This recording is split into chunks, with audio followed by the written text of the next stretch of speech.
테크놀로지셀 발표를 맡은 황재현입니다. 처음에 좀 막막했습니다. 서로 잘 친하지도 않은 세 명이서 네 명이서 모여서 기술에 대해서 도대체 무슨 얘기를 할까? 어떻게 하면 평일 오후 설악산 대청봉에서 뜨겁고 바삭한 허니콤보와 얼음이 띄어진 코카콜라를 마셔볼 수 있을까? 뭐 이런 되도 않는 질문부터 시작해서 어떻게 하면 혼자 시켜 먹어도 즐거울 수 있을까? 이런 고민도 해봤다가 이제 그렇다면은 이런 좀 말도 안 되는 생각도 해봤어요.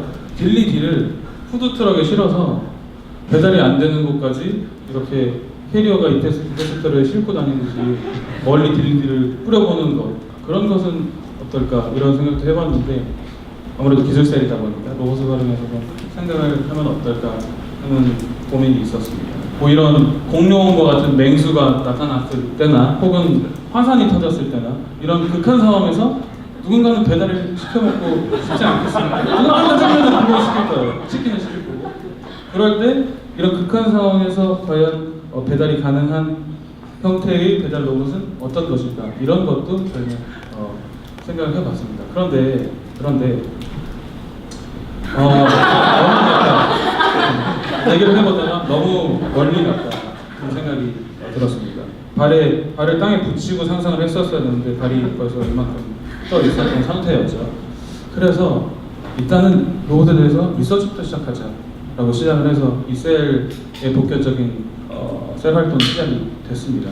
사실 저희가 로봇 이미지부터 많이 찾아봤는데요. 옛날 고대부터 시작해서 2018년 올해까지 굉장히 많더라고요. 그것들을 나름대로 저희가 맵을 한번 만들어 봤습니다. 시대 순으로 이제 로봇의 이미지를 나열해 봤고요. 위쪽 축은 리얼, 그러니까 실제로 제작이 되었던 로봇들을 나열을 해 봤고요. 아래 축은 판타지, 인간이 상상했을 때 우리는 어떤 로봇을 만들고 싶은가. 그래서 일단은 섹션 1부터 고대, 이것은 실제 나온 로봇은 아니고요.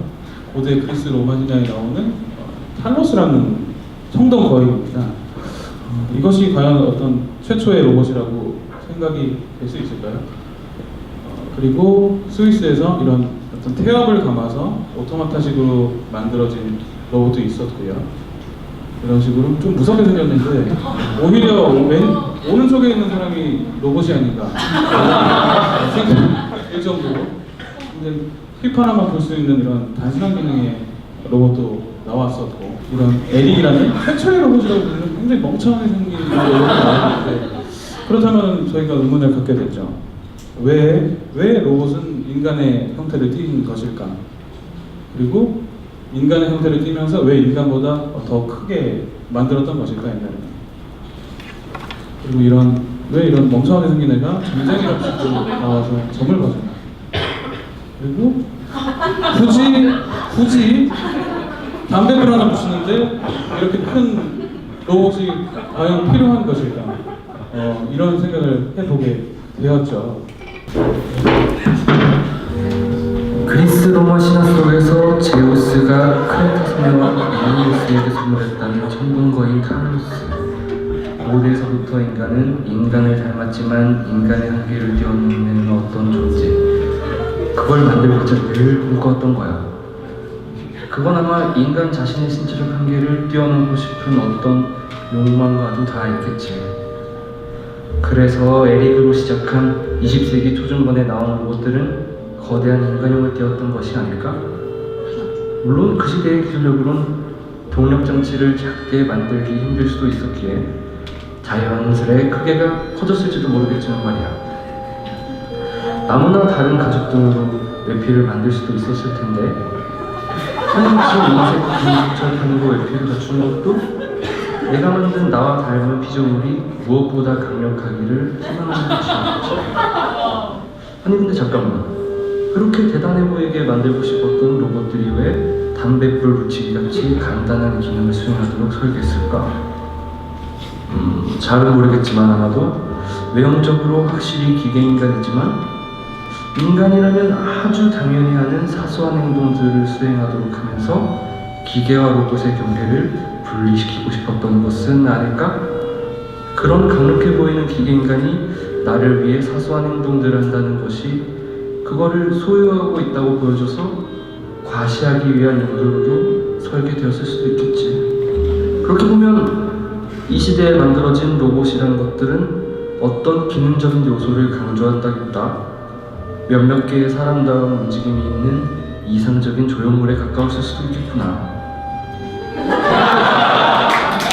섹션 2로 넘어가서 20세기 말에는 과연 어떤 로봇들이 있었는지 한번 훑어보도록 하겠습니다. 와봇이라는 일본에서 나온 로봇인데요. 이제 슬슬 인간의 형태에서 많이 좀 벗어나고 있죠. 이런 식으로 아무래도 컴퓨터가 처음 나온 시기다 보니까 외관도 컴퓨터와 거의 비슷한 형태로 되어가고 있는 것을 알 수 있습니다. 80년대에 개만 살짝 산책시켜줄 수 있는 기능을 하는 로봇이었는데 그렇다면은 이때 세기 말 때 상상력이 폭발하고 예술이 폭발됐던 이 시기에 인간이 로봇에 대한 판타지는 어떤 상상을 가지고 있었는지. 최초의 거인 로봇 만화물이라고 할 수 있는 철인 28호가 이때 나왔었고요. 이런 식으로 마징가 제트 같은 어떤 로봇 아동용 로봇 만화물이 쏟아져 나왔던 시기이기도 합니다. 건담부터 시작해서 트랜스포머, 케이캅스 아시는 분들 많을 거예요.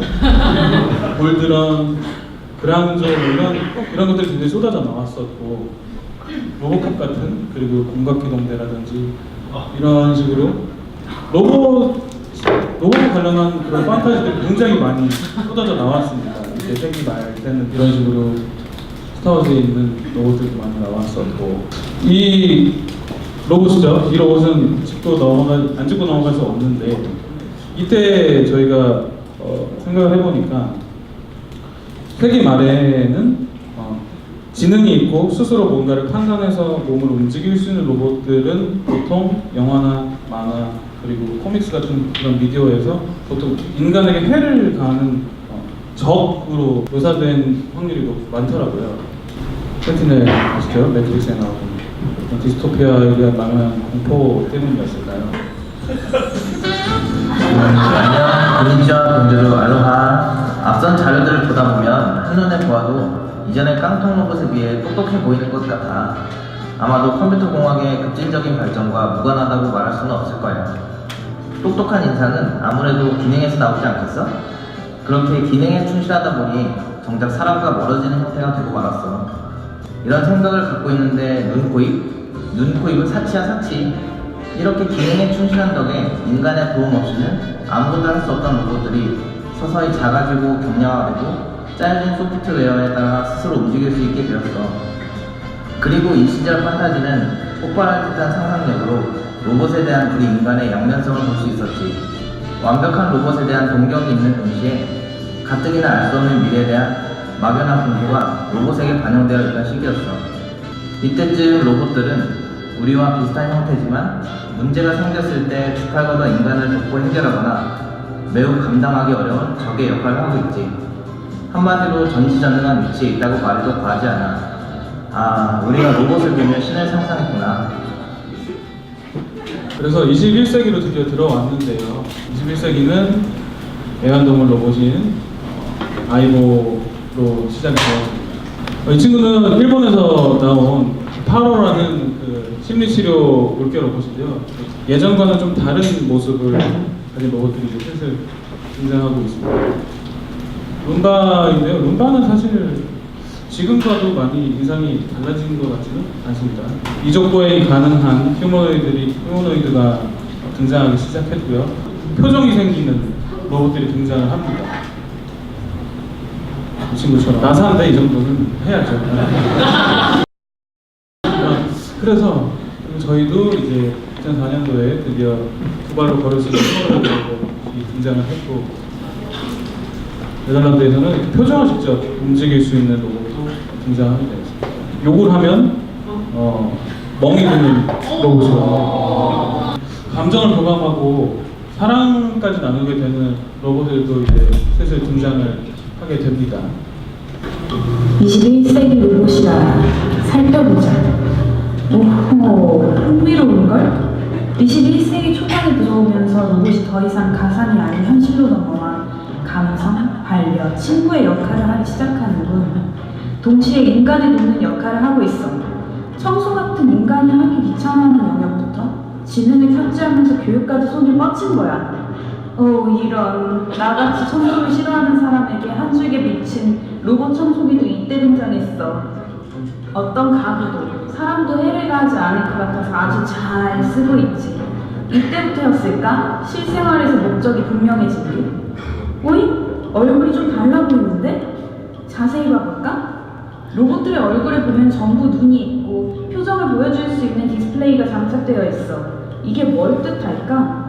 이것들은 인간과 보다 밀접해지면서 로봇과 인간이 서로 대화할 수 있다는 인상을 주는 거야. 특히 감성치료까지 하는 파로 같은 경우는 더 가까운 느낌을 주려고 금속이나 플라스틱을 쓰지 않고 보드라운 털과 물개 모양을 하고 있구나. 노인들이 가까이 두고 싶겠는걸? 아주 따스하겠어. 판타지는 어떨까? 20세기 말에 비해 사이즈가 작아지고 안에 탑승하던 인간이 밖으로 나왔군. 인간을 보호하지 않고 밖으로 나온 로봇이라. 그래. 이때부터 로봇은 로봇 자체로 존재하기 시작한다는 거야. 인간의 옆에 함께 있는 존재가 되는 거지. 인간과 같이 있으려고 하면서 어려지고 친근해지는 이미지로 변하고 있어. 이런. 그래서인지 원리는 로봇끼리 사랑도 하는군. 아주 대단해. 감정이 있고 교감이 가능하겠어. 마치 친구가 되어가는 거야. 이렇게 마지막 섹션까지 와봤는데 이제 드디어 현재 2010년도에서 현재까지의 로봇은 어떤지 한번 알아보도록 하겠습니다. 슬슬 애들이 점점 동글동글해지고 팔다리가 없거나 아예 짧아지는 로봇들이 점점 생겨나고 있습니다. 이런 식으로 이 친구는 티슈 주워주는 로봇인데요. 예, 아주 희고 매끈매끈하고 동글동글하게 생겼죠. 지보라는 가정용 로봇인데 눈을 깜빡깜빡거리는 인터랙션을 하고 큐리라는 가정용 로봇도 만들어졌죠.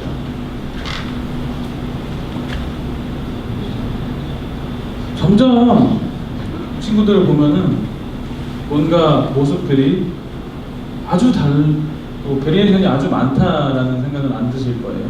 점점 작아지고 동글동글해지고 매끈매끈해지고 실제로 판매는 되는 로봇입니다. 지금 큐리라는 로봇인데 그 소주도 마셔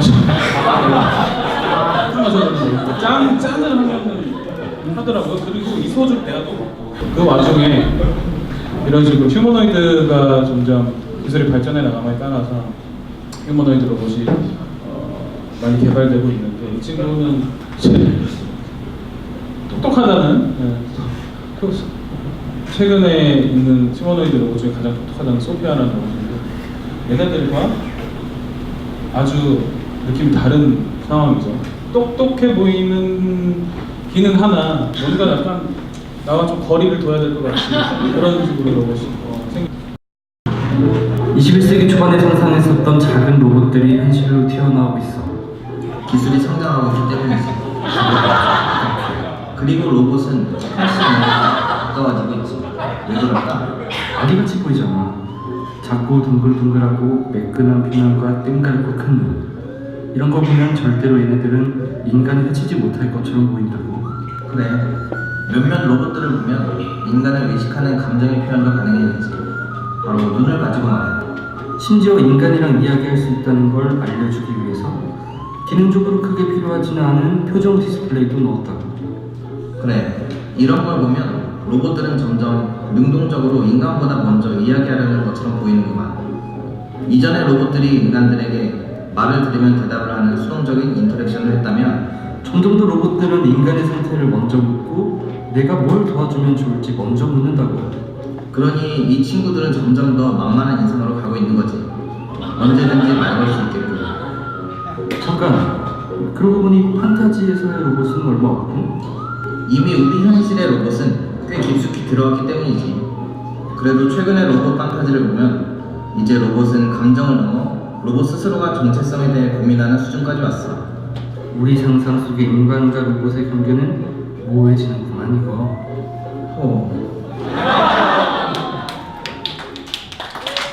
지금까지 이제 고대부터 시작해서 올해까지 쭉 로봇들의 이미지와 형태는 어떤지 살펴보았는데요. 이제 배달의 미래라고 할 수 있는 로봇에 대해서 저희가 리서치를 좀 해보았는데 그 과정 중에서 이제 로봇의 목적에 따라서 형태는 어떻게 변했는지, 그리고 그 시대의 사람들은 로봇을 어떻게 상상했고 어떻게 제작을 했는지 그런 것을 저희가 좀 알 수 있었던 시간 같습니다. 그렇다면은 저희가 미래에 있어서 미래에는 인간과 로봇이 어떤 인상을 베이스로 해서 교감할 수 있는지 그것들에 대해서 나름대로 결론을 좀 내보려고 하는데요.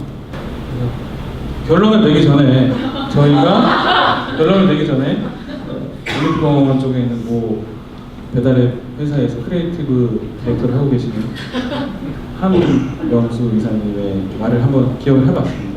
현재의 트렌드는 미래의 시선으로 되돌아보게 해주는 역할을 해줍니다. 과거의 패턴은 곧 미래의 공식이니까요. 그러니 미래에 저희가 어떤 식으로 인간과 로봇이 이제 교감을 하게 될 것인가에 대해서 생각을 해봤을 때 이미 그것에 대한 해답에 대한 힌트는 이 맵에서 나와 있지 않았을까 하는 생각을 해봅니다.